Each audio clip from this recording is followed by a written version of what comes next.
Hey Diecast family, how you guys doing today? Alright, so we're back out in the garage, and I wanted to give you an update on some of the projects I'm working on.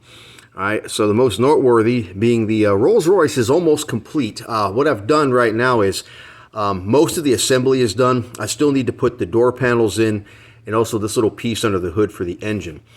What I'm doing right now is waiting for the super glue to dry on the rivets to get this thing nice and solid where I can just finish it up. The paint, as you can see, it came out pretty nice.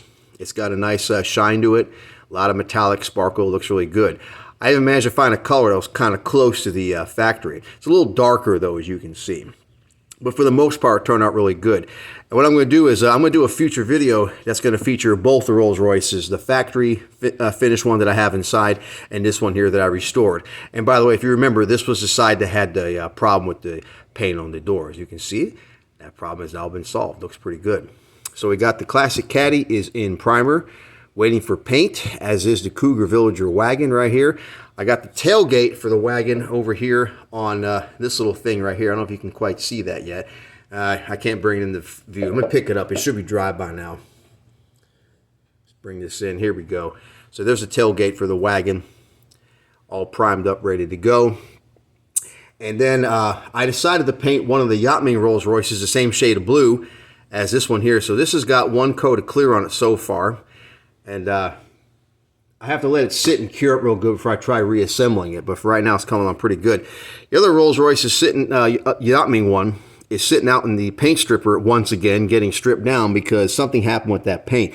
In fact, I ran into a lot of defective paint, guys. It was quite bad. I don't know what it was. One of them came from a company called Scratches Happen. That's what the wifey's car was painted in with the pearlescent white. The rest of it was Duplicolor, like you buy at AutoZone and stuff like that. And all them paints they weren't spraying right. You spray them on the body and they'd flash over and wouldn't even be the right kind of color. It looked awful. The only thing that's spraying right is the Rust-Oleum paint that I got from the hardware store. So maybe I'll just continue with that. So I'm still going to try to find a metallic brown for the Caddy here. I think I'm going to go with a yellow for this one. Decided it'd be kind of cool to paint that Wagon a nice yellow. Maybe if I get really ambitious, I'll paint some fake wood grain sides on it or something. Really test the limits of my modeling skill here, right? And then the other Rolls Royce, I'm going to try to find some silver for that. By the way, that's everything I was going to tell you about. So remember I told you about, I got this can of silver right here. Okay, when you spray that stuff, it does not look like a nice metallic silver. It has this like super bright, almost like the kind of color you'd use to paint some cheap trophy. It comes off looking like that, and it's just horrendous. So that's another reason I had to start over with the other Rolls Royce out there, is because of that factor. Because not only was the color atrocious, just the whole way it sprayed on there was just really bad. So yeah, we're just not even going to worry about that. I'm just going to just redo it. It's not that hard effort to do, especially with the small cars. You know, oddly enough, I did have to start over with this one, and I'll tell you why. I had the doors removed, which is good, but after I had everything sprayed, I realized, oh man, I should have sprayed that with the hood and trunk kind of ajar. And sure enough, when I went to try and open them up, guess what happened? Yeah, ruined paint finish. So I had to strip it all down and start over again. But you know what?